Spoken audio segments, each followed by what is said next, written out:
Ayos! May nahuli ako ng ibon! Ang ganda niya! Kaso, ayoko mag-alaga, kaya ibibenta ko na lang! Sino kaya makakabili nito? Princess, ano yung hawak mo? Bebang, may nahuli akong ibon! Eto siya ho! Wow! Ang ganda naman niya, Princess! Saan mo siya nakuha? Doon sa may bubong ng bahay namin, kaya hinuli siya ni nanay! Ang cute-cute niya! Ang ganda pa! Ano klaseng ibon yan, Princess?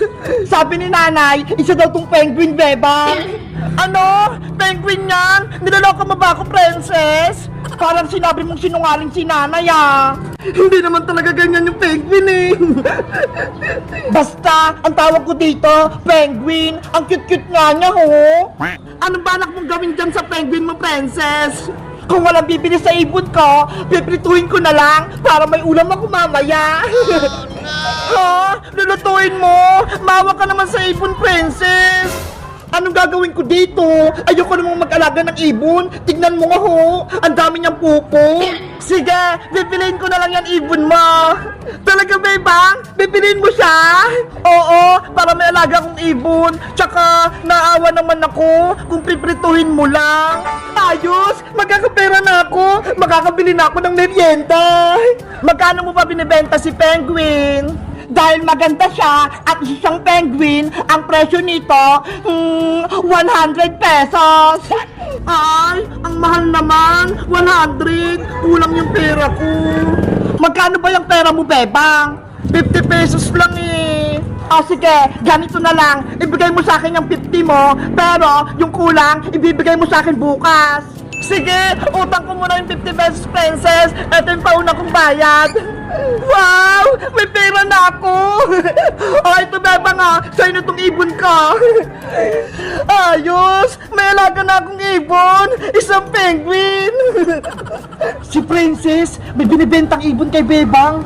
Paano ba yan, Bebang? Aalis na ako. Bibili ko na itong pera ko ng pagkain. Sige, Princess! Dito muna kami ng ibon ko. Yay! Makakabili na ako ng merienda ko. Ang cute ng bago kong alagang ibon. Ano kayong magandang ipangalan sa'yo? Hala! Kamukha mo si Pikachu! Mayroon din sa pisngi! Kaya ipapangalan ko sa'yo, ikaw na lang si Pika Pika! Meanwhile, Ang sarap ng merienda ko! Buti na lang nabenta ko yung alaga kong ibon! Princess, magkano mong binenta yung ibon mo kay Bebang? 100 yun, Boyong, pero 50 mo na yung binayad sa akin ni Bebang. Ano? 100 lang? Ang mura naman. Eh, nahuli ko lang naman yun sa bahay eh, kaya okay lang yun kahit mura. Ano ka ba, Princess? Hindi mo ba alam? Mahal yung ibon na yun. Isa yung ibon Adarna. Kaya pwede mo ibenta na 1 million pesos. 1 million pesos? Ang dami pera! Kaya kung ako sa'yo, bawiin mo yung ibon, ibenta natin ng mas mahal. Sige, babawiin ko! Ang bilis ni Princess! Bebang! Akin ang ibon ko! Binabawi ko na! Bakit naman, Princess? Binili ko na sa'yo to ah! Ay aba, kulang nga yung bayad mo, kaya dapat isoli mo na yan sa akin! Diba? Nag-usap na tayo? Bukas ko na sa'yo babayaran yung kulang kong 50 pesos! Hindi lang ako papayag! Dapat ibalik mo na sa akin yung ibon! Ano ba yan si Princess? Pabago-bago naman yung isip niya! Hoy, Bebang! Ibigay mo na yung ibong Adarna kay Princess! Hindi naman sa'yo yan ah! Kaya nga, akin na yan, Bebang! Ibalik mo muna sa akin, Princess, yung binayad kong 50 para ibalik ko tong ibon mo! Hala, wala na yung pera mo, Bebang! Naibili ko na, kinain ko! Eddie, hindi ko ibabalik sa'yo ito si Pika Pika!